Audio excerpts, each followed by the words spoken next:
Welcome to Blue Collar Sports Talk. Today on our show, we'll discuss some Husker news. We'll look at some NCAA football games that are coming up. We'll take a look at some NFL games. And now, here's our show. Hey, everybody. Welcome to Blue Collar Sports Talk this fine October 26th morning.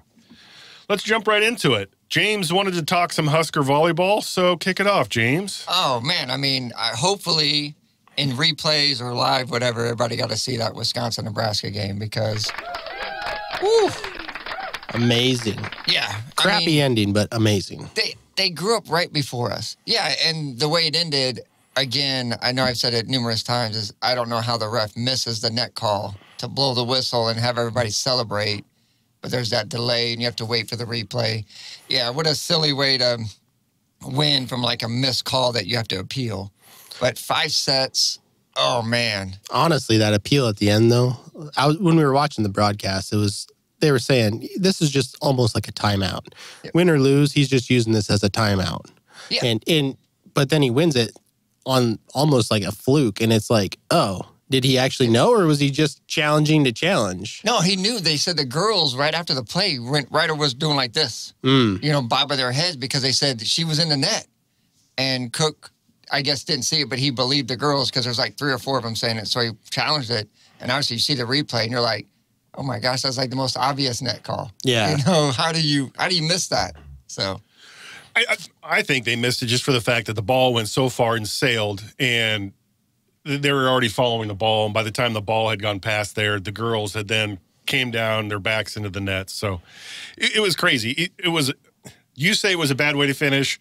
No, I think it was amazing because the fact that Bob Devaney's 9,000 new record crowd went from quiet to raucous in the span of a call. Like, but oh my gosh. You'd still love to see him just spike one, like right inside the 10-foot line, just crush it. But you go 5 sets, I think that's amazing. Friday they go to Friday they are at home. Saturday we're at home. Both of them are on Big Ten Plus unless you have some tickets. Friday's at 7 and Rutgers is at 7:30. We are hoping the girls stay focused. Neither one of these teams are unranked, but that doesn't mean that we can't slip and fall. I don't think that's going to happen. Merritt Beeson has just been an absolute gem coming from Florida, and she was the only one who has, prior to last Saturday's match against Wisconsin, been the only person that was able to beat Wisconsin. At Florida, yeah. Yeah. While she was at Florida. And now a team dominated by true freshmen, Harper Murray, Andy Jackson, Lainey Choboy. Bree. Oh, man, just amazing. So, and, as you say that is they were losing. I mean, first set they win. It was a nice little momentum. The crowd was in it. They loved it. They went through it. Second set pretty much was wiped. I mean, Wisconsin just straight dominated the second set. 13-plus blocks alone just in the second set. 3/4 of that third set, it was again owned.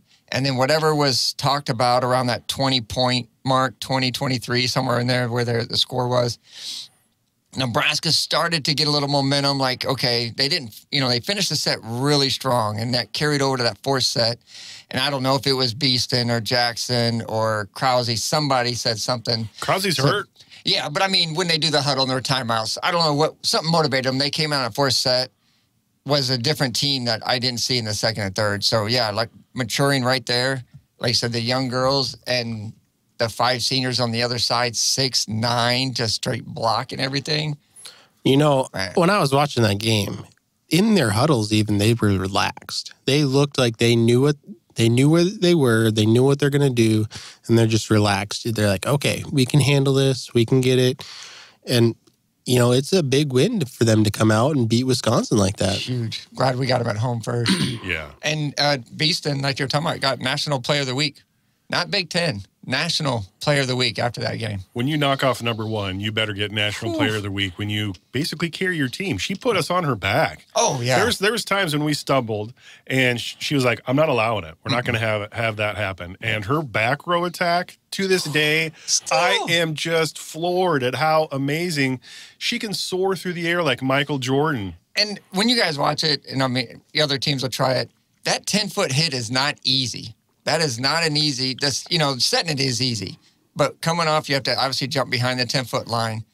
But making that swing and down and not getting blocked, she does make it look really easy. So do we have another 1 versus 2 later in the year? Yes, or is Wisconsin, we do. Do you think they're going to fall back? No, Wisconsin's too strong. No, they'll hang at number 2. They'll probably even steal some first-place votes somehow. Like this week, they weren't unanimous number 1s. I don't know if you guys saw that. But like a couple coaches didn't vote again, and so their previous vote stays. So Wisconsin had like 1 or 2 votes for number 1. And it doesn't matter because it's a tournament style. So when it comes down to thing, 1 or 2 won't matter because we'll have to see what happens, but it'll be tough to win in Wisconsin. But if they're undefeated at that point, it won't be so bad. Even if we lose at Wisconsin, I'm not saying I want us to, but even if we do, to split one here, take it here, and then go on the road to split it there. Yeah. That's not that bad. That's, in my mind, that's not that bad. And we have to wait until November 24th. Yes. When yeah. I mean, the remaining schedules is actually pretty tough other than, Maryland and Rutgers, they could still do it. Penn State's ranked. We have them November 3rd. We go on the road, to Rutgers. We're home against Northwestern, which can be tough. Illinois is coached by a former assistant, so they always play us tough.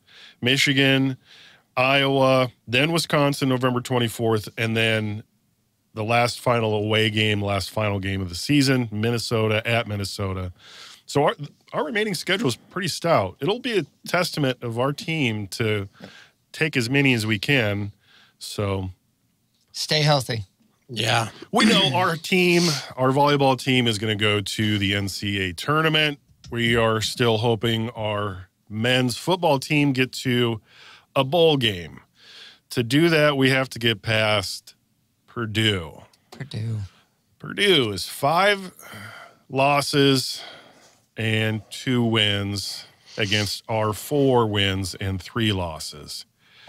And our mighty Huskers are favored by 2.5. Overs are set at 38.5. But that scares me because Purdue put up more points than we did against Michigan. They can score. They're decent. We can score. We're decent. We lost 2 more players during the last week. I don't know. I would love for us to go to a bowl game. I would love for us to keep making more confidence for these kids for next season. I don't know. Do we get there? What do you guys think? I unfortunately have not seen Purdue play this year. I don't know, due to not being on TV or whatever, or scheduling with work and all that. But I honestly have not seen them play besides highlights, or lowlights, whichever one they get at the time. But, looking at their stats now, 230 passing, 140 rushing. I like the Nebraska's at the 200-yard rushing a game. Obviously, we know our passing attack is extremely weak. But then you flip over the defensive side, and that's where I think we win it. Purdue isn't as explosive. They don't have that playmaker. I don't think that really hurts us like they did with, was it Rondell Moore, or whatever that receiver was that just he was 15 passes. He was good last year. Oh, yeah. So I think our defense makes the difference, just like it was last week, Northwestern. And then it does just enough, and then the offense will find 3 or 4 drives to either get a field goal or a touchdown, and it'll be enough. I think we can get to 20, 23. It's a win. Defense will hold them under 20. So, I think Nebraska could take this one. Running back's a situation. I was reading a couple articles. Matt Rule's going to try to get that wide receiver that he switched to running back. I can't remember his name right now. Came from Baylor. Yeah. He wants to try to get him in there more. I guess is learning it. And he goes, we're going to rotate all 3, or we're going to go the hot hand if there's a hot hand. Yeah. And that goes with the guys up front, too. It's not just them guys running the ball. You got to have a few holes here and there, and you can't just predictable run on first down every single time. For me, I did get to listen to some of their Purdue's game against Ohio State, and it was ugly. From what I was listening to on the radio, it seemed like Ohio State was in the backfield every play they were rushing them, every play, and it was just like, The guy has no time, couldn't complete a pass. So I would say as long as your defense can hold up for Nebraska, I think you got this. It doesn't look like Purdue has very prolific offense. And from what I was listening to on the radio, they really struggle to complete passes. So I would definitely say Nebraska is, as long as they can get to 20, 24, somewhere in there.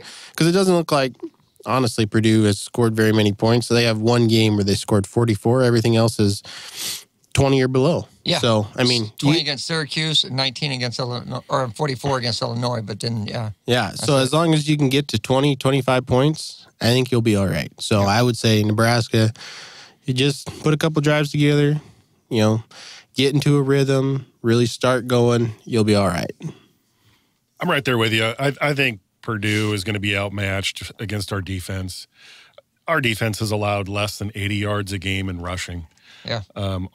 Our pass allowed is horrible thanks to that Colorado game where we just let them pass all over us. Granted, we sacked the kid a lot, but since then, other teams have showed that we don't have the best pass defense. But we got it done against Northwestern. We got it done against Illinois, Louisiana Tech, and Northern Illinois. And I think Purdue's kind of in the same boat as Northwestern and Illinois. So I see us getting out ahead of that and having a win. So it should be good for us to get one more win. And then after this, Nebraska's season really hinges on some more losses. We have at Michigan State. Then we go to Maryland, who's going to be really tough. We go at Wisconsin, and then finally Iowa. So we just need to get some more quality wins. And with the help of our defense, I think we can get to a bowl. Yeah, and it's nice to know or have a look and be like, these are winnable games and we can win it. We got 4 wins this year, which we're all ecstatic about because there's so many games left to get those next 2 wins instead of getting our 4th win, the last one of the season, right? So, yeah, and obviously the defense has been the name of the game this year. The defense has been way above expectations, going to a brand new 3-3-5 defense, brand new defensive coordinator, new people in new spots, and they seem to love it. Or they really like playing for white. I don't know, or both. I don't know, but this defense is definitely might change the Big Ten. I was very excited for true freshman Malachi Coleman last week. He got his first touchdown, and I hope that leads to more because the kid's 6'4", really quick. To have our quarterback also be our leading rusher, I think part of that is having injuries in the backfield, but it's a true testament for Rule listening to Coach Osborne and telling him, if you run the option, you can own the time of possession, you can own certain play situations where the defense is going to key on specific players and leave other players wide open. And that was evident in the play that Tom Osborne wrote up, was that triple option pass to Malachi Coleman, who was wide open down the sideline. So 2:30 Saturday, FS1. Yep, keep going, Huskers. So it's only 6 games to get to a bowl. Yeah. You have to be above 500. Number. Right. Okay. You have to be above 500. So since you said that, there are some undefeated teams. Washington is undefeated.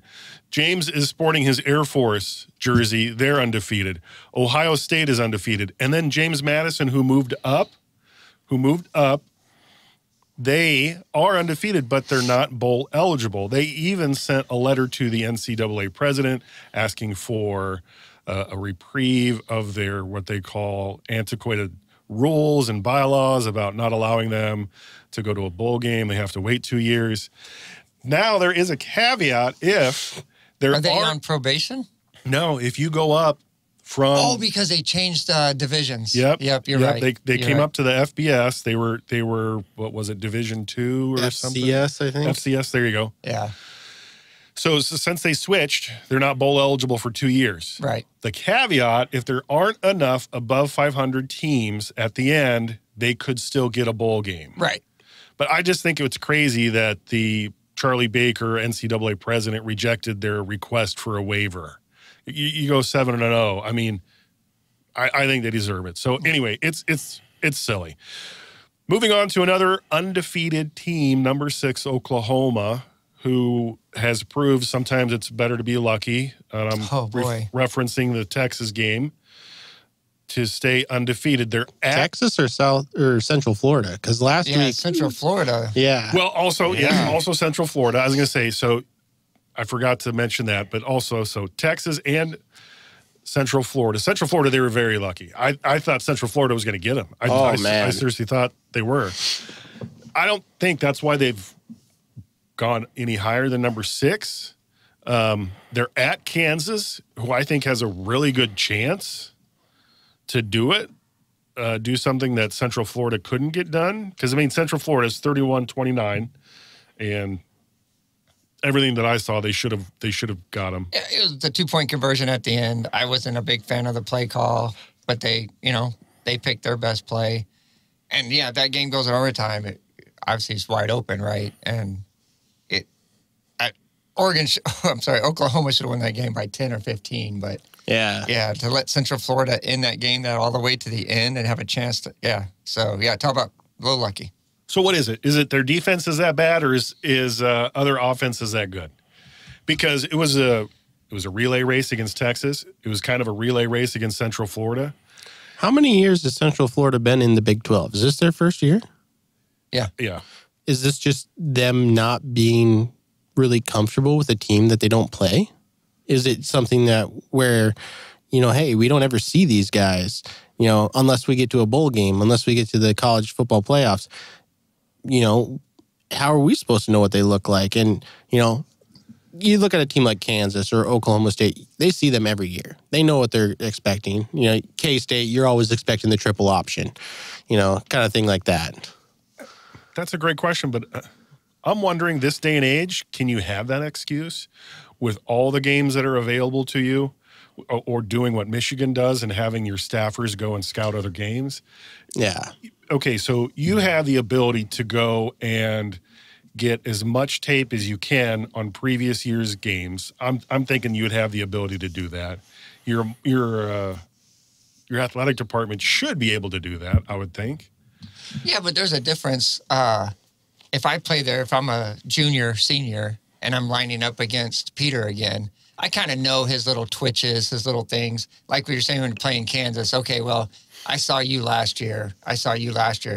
Even though I kind of know the formation, what plays they might going to go, I don't know the little nuances or route running that the receiver across from me does. The familiarity does play a lot, especially like when we look in the NFL on those division games. When Pittsburgh and Cincinnati play each other, those guys know what Jamar Chase likes to do, the defense and on each, because they see each other twice a year. Sometimes 3 if you get to the playoffs, right. So I think that, this could be one of those things where OU wasn't quite familiar with the way their personnel did things, even though they kind of knew the play or the formation, they're probably going to do this type of play. But again, you're undefeated. You have to come in with a better mindset. You can't make it a tough game, but to give up 29 points to Central Florida, I mean, Venable, they brag about being a defensive coach, but 29 to Central Florida, 30 to Texas, 20 to Iowa State. I mean, I'm like, it doesn't scream great defense. So, but they are winning, but they will be odd man out if they stay undefeated with the other 4 teams. I say 4 because Michigan and Ohio State are both undefeated. They're going to iron themselves out because they play each other. That'll leave you with, your Georgia, we'll say Michigan, Ohio State, whoever that is, your Washington, and then who am I missing? Air Force? No. Who's the other one at the top? Florida State. Sorry. Oh. So Florida State, Georgia finish out. They'll be in the playoff. The winner Michigan, Ohio State, and then Washington. And or to me, Oklahoma will be odd man out if they stay undefeated. So Kansas has played University of Central Florida. Their score was 51-22. This is my upset. I'm thinking the Jayhawks get it done. They're at home. They're relaxed. They're coming off a stupid loss. It's also to Oklahoma homecoming State. for Kansas. Yeah, and they're coming off a stupid loss to Oklahoma State. I think they kind of bungled that. They should have put them away. OU, we've all said it, doesn't have the best defense, and I think this might come down to whoever has the ball last. And Kansas could get it done. The odds makers don't agree with me. They're saying Oklahoma by 10. Overs are set at 65.5. So they also think it's going to be a little bit of a relay race. Every time you get a ball, it might go punt, fumble, touchdown, touchdown, interception. Who knows? And defensive scores you can never count on, So I 100% agree with you, Darrell. At home, Kansas, their defensive stats aren't great. They had played a couple of tough teams, but I like Kansas defense. They play great. They're balanced. They got 230 passing, 200 yards rushing. I like their balanced attack. If they keep OU on the sideline, especially that offense, I can definitely see the upset here. I don't think they're going to lose by 10, but, I do like Kansas at home with their defense and their rushing attack. That being said, I'm going to backtrack a little bit. They lost bad to Texas, 40-14, but I'm still sticking with the Jayhawks. Yeah. They had Texas at Texas, so we'll call that you were on the road. Yeah. It was earlier in the season as well. Right. And I think as each team, no matter what conference you're in, as you progress through the season, you definitely get better. And I think the Jayhawks are showing that they can be better. Although, they lost to Oklahoma State last week, so... I think I'm going to take Oklahoma, man. This is one of those kind of like blue blood matchups that it always gets me because it's like you always have this upstart team. And for me, Kansas is not a football school. They're always going to be that basketball school out of the Big 12. And so, they're getting better. Yeah, they've been on a run the last 3 years where their football has picked up. But Oklahoma has been there for 10 plus years, just dominating that conference with Texas.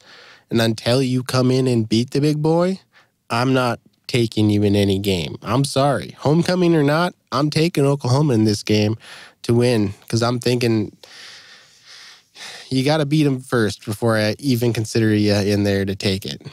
Yep. Yeah, Kansas still got to get the respect of the rest of the Big 12 in football. Yeah. They already have it in basketball, obviously. But, the football, you have to start winning some of these games right here.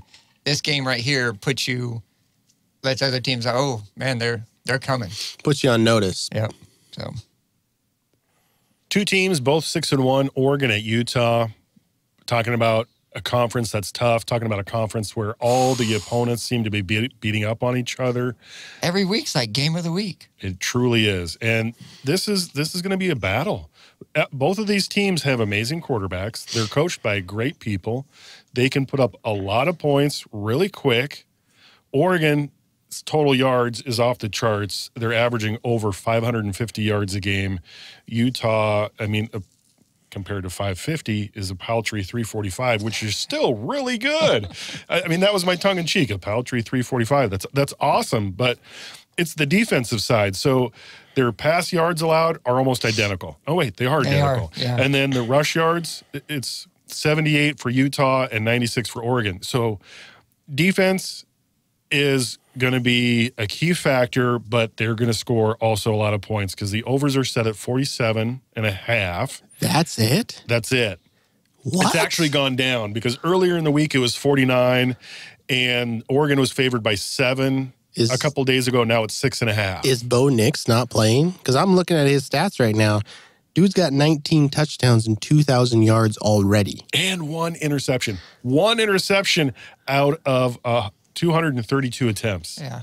I think that was against Washington. Come on. You got to give the guy a little respect. That's somebody I'm looking at to go first, second round next year in the draft. I'm right there with you. It didn't make sense to me. It's supposed to be 43 degrees in Utah, Salt Lake City that day. So I don't know why they're doing 47.5.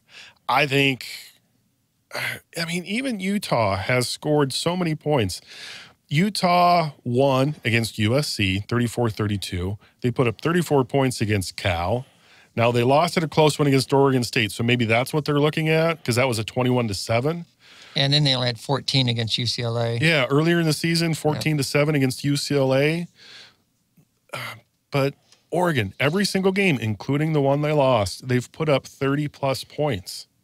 So I would say overs all day long. And even though Oregon's on the road, I'm going Oregon all day long. I'm going Ducks and overs. You're looking at this Utah defense. They are pretty good. What's the most points they've given up? They gave up 32 to USC, who has what? The number 1 draft pick by consensus that Caleb Williams, you're going against a quarterback that can just absolutely chuck the ball all over the yard. But Bo Nix has been just killing it this year, and Oregon looks like just a track meet every time they hit the field. So I'm definitely with you. I'm taking the Oregon and the overs on that one for sure. I mean, they've been beating up on people pretty well. Everybody but Washington so far this year, and even that game was close. So yeah, that game was really close. I'm going to take Oregon on this one. So yeah, what about you, James? 100%. I've been a huge Oregon fan from the season, and even that Washington game, like I said, lost by 3 on the road on a missed field goal at the very end of the game. You know, unfortunately, there's no way they're in the playoff now, but they're definitely, you know, I would take them. They'd be favored by 10 or 12 over Oklahoma right now, in my opinion. But yeah, Utah's amazing. I love watching their defense. I watched a lot of the USC game. I liked Utah last year when they ran through and won the Pac-12, by the way, you guys. Utah won the Pac-12. If, you know, for people that don't remember, they beat USC twice. So, and again, Caleb Williams, you know, Heisman Trophy winner, consensus number 1. I don't know about being the number 1 pick overall. I know there's a lot of talk, but he's really good. But yeah, Bo Nix, the quarterback for Washington, had Penix Jr., right? He's another great guy coming out. I think he's 6 years in the college right now, so he'll be coming out. Well-polished passer also. Yeah, to me, you know, Pac-12 is too bad it's not going away, but these teams are leaving because this conference just put everybody on notice this year, and it's like a farewell song or something, right? Like, yeah, we could have been doing this. We just didn't want to. Like, oh, man. I'm going to miss it. These matchups are unbelievable, and yeah, every week, game day, you can just pick a Pac-12 game and go. But, yeah, Oregon wins just both, again, they're rushing, they're passing, and their defense makes it hard. And, unfortunately, Utah cannot score like Washington can. So, yeah, I give Oregon the nod. So we are roughly at the halfway mark, and even though we didn't have it on the schedule, Georgia is 7-0, Florida's 5-2. Just quickly, do you think Florida has a chance against Georgia now that their tight end Brock Bowers is down? Because it's at Florida, right? Or is it at Kentucky? I thought it's at Florida. Florida, yeah. Being at Florida, hard to play in the swamp, but I don't think they have enough on the offensive side of the ball to put up 24, 27 points and then try to hold Georgia to 20. So I think it'll be a good game early, and then second half will be pretty much all Georgia. I don't know that losing a tight end really takes away 7. Like, you know, like if you were looking at a score line and Georgia was favored by 10, let's say, I don't think losing a tight end moves that line to 7. You know what I'm saying? Normally, I would agree with you, but this is their top receiver. Really? Yes. Yeah, he's probably number top 20 pick. Okay. Yeah, he's almost Kyle Pitts level. Oh. Yeah. I'm still going to take Georgia. It's another one of those blue blood things. You got to beat the big boy. Yeah. In Florida, they've been kind of rebuilding the last couple of years. You know, they lost Anthony Richardson. He was man, they'd great. be so good this year if he would have if he would have stuck around, they would have been probably top 10 team. But right. Yeah. I agree. I think Georgia gets it done just because they lose their top receiver. They have so many different guys back there that we haven't seen. Somebody steps up and they're just going to annihilate these guys. How many 5-star recruits they got? All of them. Holding on the bench, I'm sure. And they'll just run the ball 10 more times and throw it that 10 times. So, yeah. All right. So let's move on to the NFL, shall we? We've got 30 minutes left, boys. And Bucks and Bills tonight. The Bucks and the Bills. Yeah, and you know, I wasn't on the Bucks bandwagon. You know, I was telling Darrell he was on it, and they were playing great. And then lately, they haven't played so great, losing to Atlanta. Detroit, I kind of get that loss, but you can't lose 16-13 to Atlanta. To me, that's just a bad mojo going there. Now you got the Bills coming off of a loss themselves, and you're going to Buffalo. It's not a time change. They're both obviously East Coast teams, so I can't say Bills run away, but Bills win comfortably with that defense and everything. Bills always do well after a loss. So. Bills are favored by 9.5. Overs are set at 43.5. Peter? I'm just waiting for the Bills to really start throwing to somebody besides Stephon Diggs. Dude's got a third of all the passing yards for the Bills. You got to start spreading the ball around. Otherwise, you're just going to get top corner on Diggs, and you're going to have nothing left. Is Josh Allen really going through his progressions? Is he starting to go through? Is that why they're struggling? With 7 interceptions, it makes you wonder, doesn't it? Yeah. He's got Gabe Davis on the other side. He's got whatever that tight end is that's pretty good over there. And you got to start spreading the ball around. I have been pleasantly surprised with Baker Mayfield making his little comeback this year. That was nice to see. I thought, this is just going to be a throwaway season for them. They're going for the number 1 pick, so let's just kind of, go out there, trot out there and not be as good. But he's been doing really well. So I'm with you, though, James. I'm going to take the Bills. I'm thinking comfortable win as well. I'm not seeing this as too much of a hassle for them. Here's my outlook on Baker Mayfield. Earlier in the season, or even before the season started, I said he had a lot to prove. He did. The problem with Baker Mayfield is you start spending a lot of time with him, and then you just realize, dude, you're kind of a douchebag.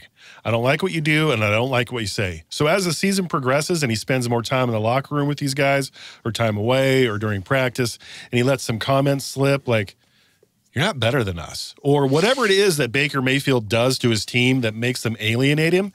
So as the season progresses, and this isn't your team. This is your third team in what, 6-7 years? So exactly. Yeah. So when you look back at what happens, he gets there and he has immediate success because he is talented. He is. He's a talented guy. But what isn't talented is that connection from his brain to his mouth or his actions or whatever that gets everybody on his team upset with him. So is he a great leader to go through the rest of the season? I don't think so. I think he's already kind of fallen apart. And maybe I shouldn't say falling apart, but I don't know if he's growing as a person, as a leader. He lost a close one to Atlanta at home. He lost a close one.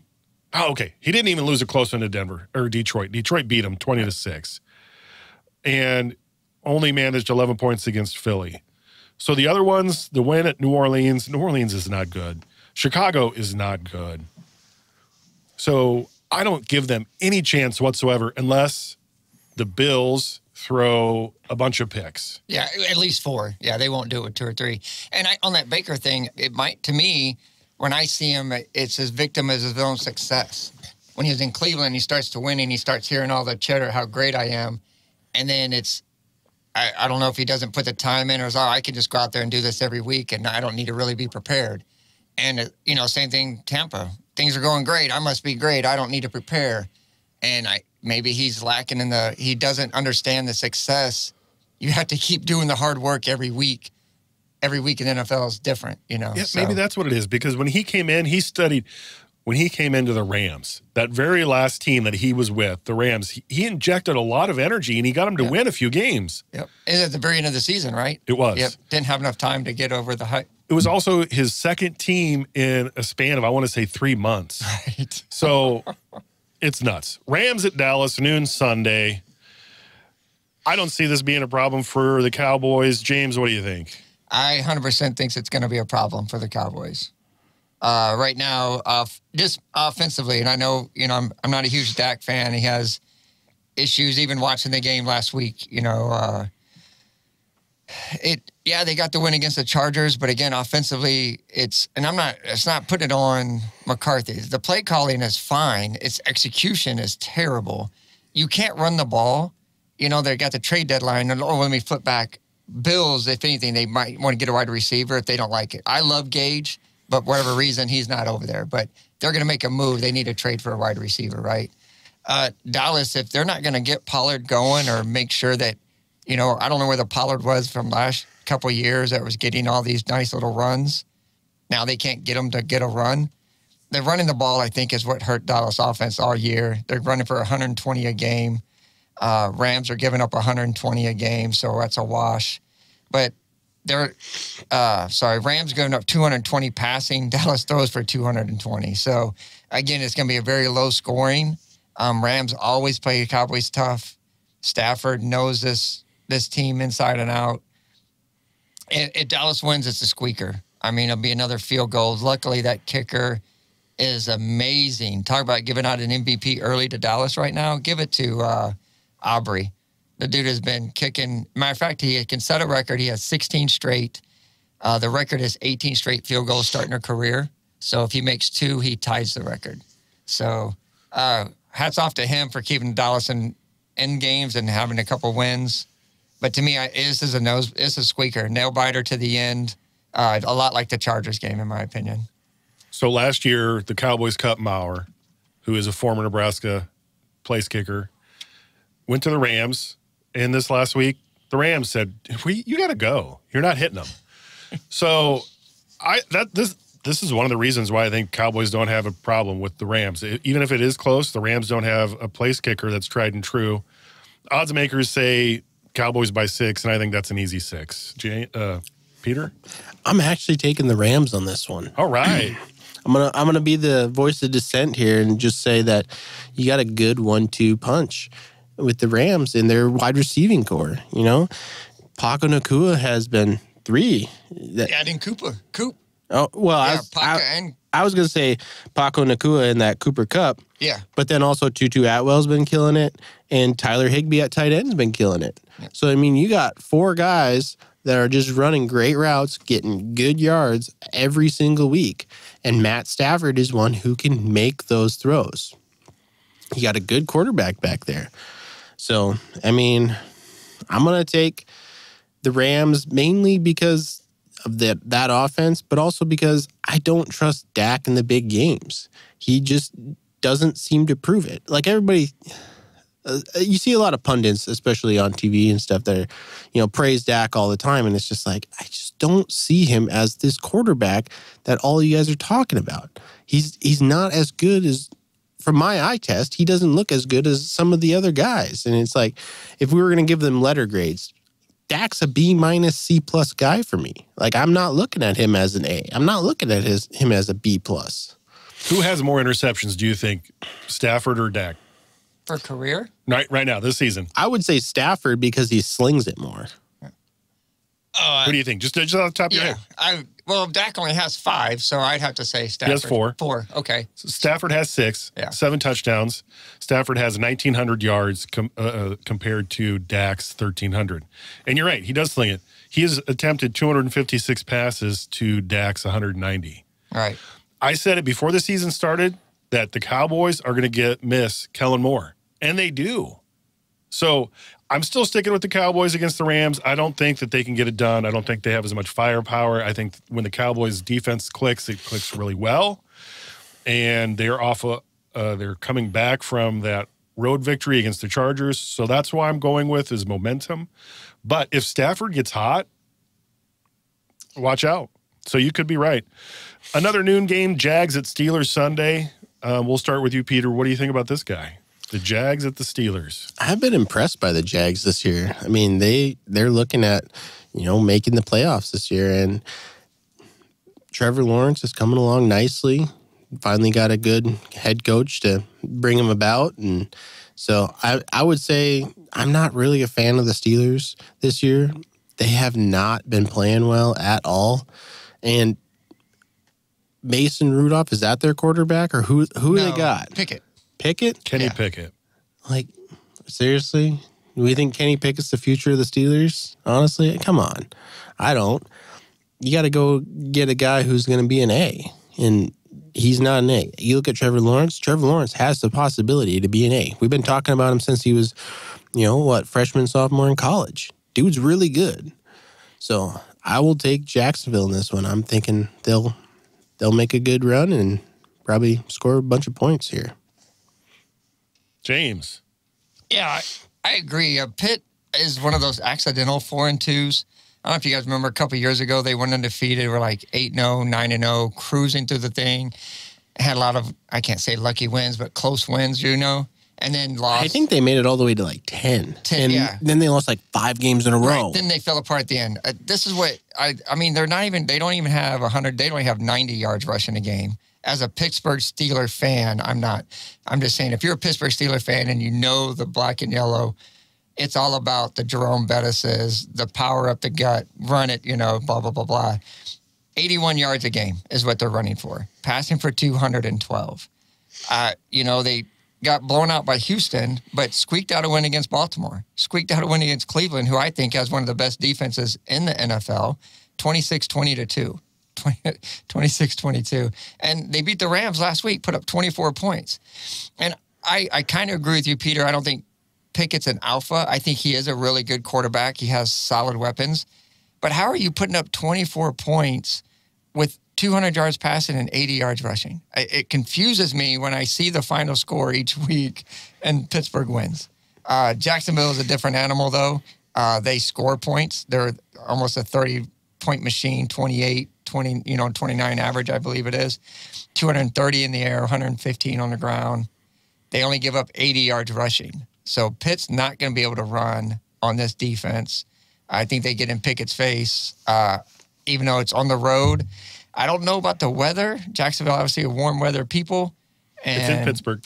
Yeah, that's what I'm saying. I'm not sure about. It's supposed to be 48 that day. Okay, yeah. If it's not the cold that we're about to get, then they're going to be okay. So, yeah, then Jacksonville should have it pretty easy up there. And Lawrence and Etienne and his core will be just fine. Odds makers have the Jags favored by 2.5. Here's the one thing that blows me away. Both teams have played Houston. Both teams have lost to Houston. Hey.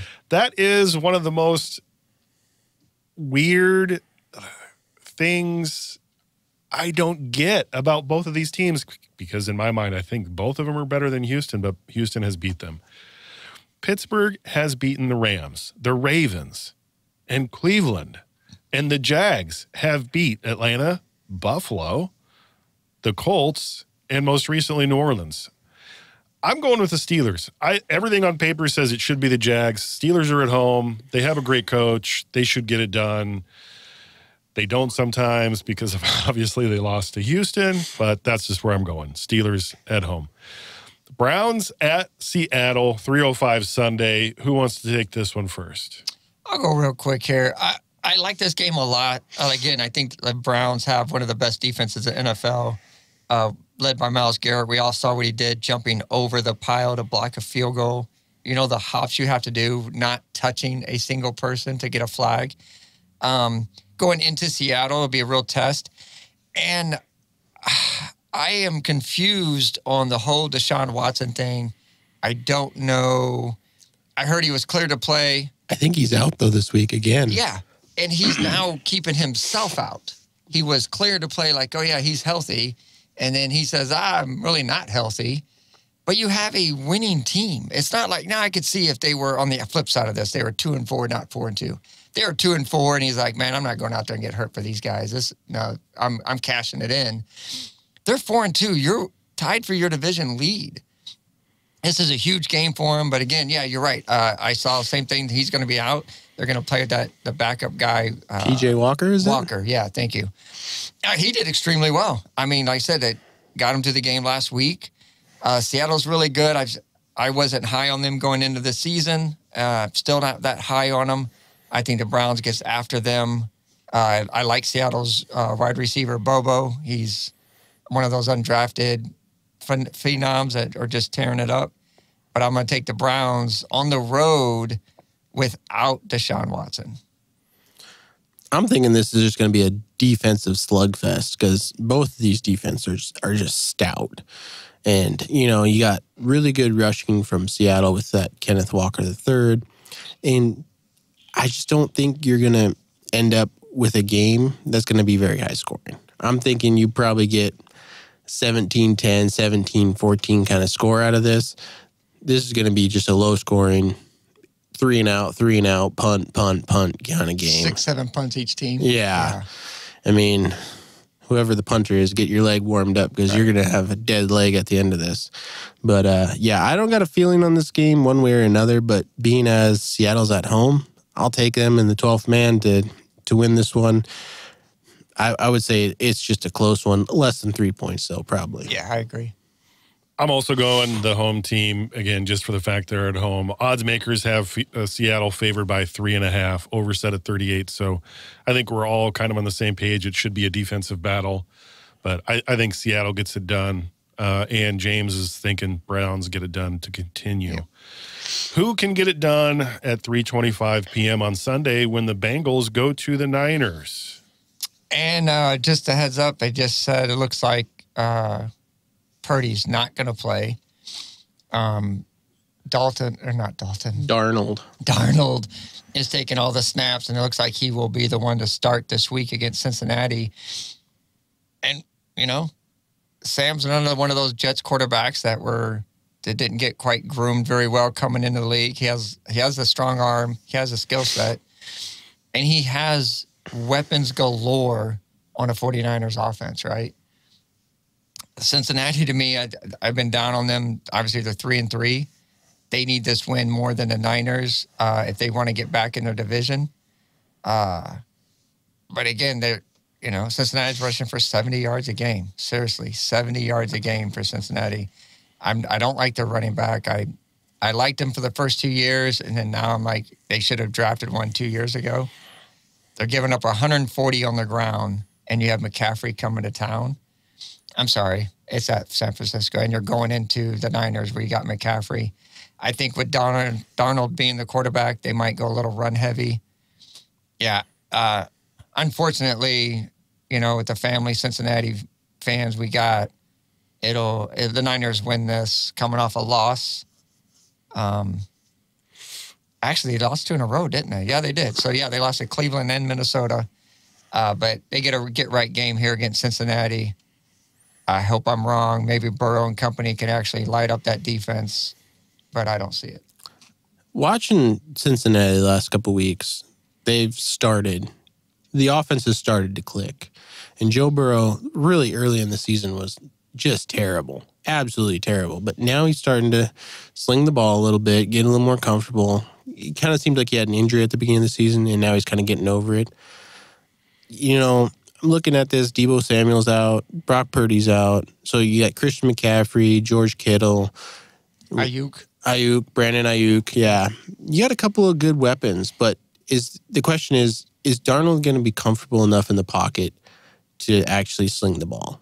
And, I don't know if he is. So I'm going to take Cincinnati on this one. I'm going to say Niners go 3 losses in a row. And I'm going to say, hopefully Burrow and company and Jamar Chase get a couple of nice catches, got a couple of nice touchdowns, and build a little bit of a lead and let their defense hold on. But you trust that Cincinnati O-line against that D-line from 49ers? I don't, but I trust Burrow to get the ball out of his hands to protect himself, And they do have a good coach who will, hopefully help him out, put him in the shotgun, let him have quick passes, get that line moving left to right instead of up and north and south. So hopefully, get a couple of screens, get a couple of, quick passes.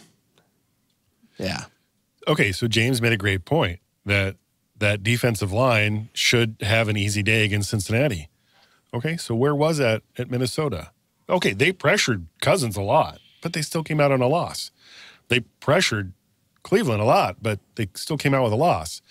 I haven't formulated who's going to win this game yet, so as I talk, maybe it'll come to me. But Christian McCaffrey, this is game 7. This is around the time where all those aches and pains and extra use from Christian McCaffrey being a receiver, slot receiver, running back, hybrid, whatever you want to call him, starts to add up. And he's playing with a strained oblique or potential slight tear. We're not going to know for sure until he's out. And I think this might be the game where they try to lean on him heavily with Sam Darnold being, okay, I need to find my check down because I don't go through my progressions well enough, or I'm not comfortable because I only ran with the because it's been a year since I've seen the field. Right. So, and it still hasn't come to me. I don't know who I'm picking, but I'm going to go Bengals just for the fact that, and I don't wish this to happen because Christian McCaffrey is an amazing player, but they overuse him. And even if he was a robot, robots break down. Well, he is their robot, and he's breaking down. He's already hurt. So if you continue to overwork this kid, I think he's going to finally break for a few games. And I unfortunately think this might be the game that does it. Yeah, Mixon doesn't even rush for 4 yards a carry. Yeah, Burrows is probably going to get pressured all day long, but I don't know. I'm going Bengals on the road. Cleveland, again, one of the top defenses, only gave up 17 points. They had a chance to win that game at the end. They missed a field goal, right? So that could have been a win for the Niners. And in Minnesota, Kirk Cousins knows that team. He got rid of the ball quickly. Their defense played way better than I would ever thought, held them to 17. And Purdy threw 3 picks, So it wasn't their defense. Defense gave up 22 and 19 in both those losses. So, again, I'm just saying 49ers defense against that Cincinnati offense, this might be another Seattle Browns game where it's going to be 19-17, 20-13 type thing where it's going to be low scoring. But, yeah, the Niners defense is where I'm giving the nod to, not neither offense. It's all me for the defense of the Niners. The Niners were favored by 9.5 against Cleveland. The Niners were favored by 7 against the Vikings. Yep. Everything that you just said should be true for all of those games, those last 2 games for sure for the Niners. So what happens on Sunday? We won't know. We'll have to wait. Everybody tune in. 325 bangers. The Bengals and the Wow. All of it. The Bengals and the Niners. I'm so excited for my next little question. What are the odds on Taylor Swift showing up in Denver for the Chiefs at the Broncos? I don't even care about the game. I don't even care about the game because it's the Broncos and they're just going to get annihilated by the Chiefs. Oh, no, it's a close one. It's under 10-point win. Oh, not even. Under 10 points? Come on. It's under 10 Not points. even. They're only favored by 7, so Vegas obviously agrees with me. Well, Vegas got it wrong against the Niners and the Vikings, so Vegas is not infallible. I think it's 100% odds that Taylor Swift shows up. I think it's 20. I'm going to say she doesn't show up. Is she on tour? She might be. I'm not sure. Well, that's what I'm saying. I don't know her schedule. I'm not a Swiftie. So I don't know if she has an obligation somewhere. But so that one, I have no idea. I don't even pay attention when she's there at Kansas City, except when they throw her on the TV 19 times. But it's great for football because football is gaining so many more viewers thanks to all of the Swift fans. Yeah. And throughout the week, you are dominating the headlines with Swift seen going out for dinner with Travis Kelce after the game. And then they talk about the car that they're in. They talk about the clothes that they're wearing. I'm just like, wow. Okay. So we are catering to a new NFL football fan. It's already the most watched sport in the world, as far as viewership. So, gaining those people, it's always great for the NFL, more money for them, more publicity. But I'm like, did you need it? I don't know. But it'll go as long as we could go. I mean, we'll have to see what happens on the breakup side of those things when the songs get kicked out. But, it's all good. I really don't care one way or the other. I'm with you. Don't give a crap. Yeah. Her tour is over. The odds just went to 100% that she's shown up in Denver. There's amazing restaurants in Denver. There's amazing Airbnbs. There's amazing cabins you can rent. Taylor shows up. That's my 100% bet of the week that Taylor Swift shows up. It's a nice big city, so there's things to do. We have 6 minutes left in our show, and I know James wants to talk about a few other things, so I'll let James kick off and pick the next topic. Ursay brought up an interesting conversation. I'm not with it. Mainly, so there's some questionable flags at the end of the Cleveland Colts game led to the win. Getting Cleveland down there, getting the last-minute rush. I thought both of them were pass interference. They called one defensive holding, one pass interference. They were both legit calls. Of course, the Colt fans are like, ooh, is the fix on, blah, blah, blah. Anyway, Ursay came out and said that the final 2 minutes of the game, all penalties should be reviewable. He wants to make that a new rule. All penalties reviewable in the last 2 minutes of a game. Now, my only problem is this. I get that no one cares if the game goes 3 or 4 hours. It's not like baseball. Football is a constant action. So if the game goes 5 hours, fans are happy as long as we get a win and all that stuff, right? But what you're going to run into is like we run into already during the week on Sunday, when that game goes in overtime, it's over at 3:30. Well, your team just started at 3:05, 3:15. You're missing half the first quarter because it's the second Fox game or second CBS, right? So my thing is, I get what Irsay's doing, but rewind a couple years. I can give a year, 2019, I think it was, 18, 19, when we did the pass interference, where you can challenge. How many of those actually got turned over? Less than 10%. I think it was like 6 or 7% where they actually changed the call because the refs were like, I don't want to call my guy out, or man, I saw that if that was slow, full speed, I'm going to give him the benefit of the call. Yeah, so they didn't change.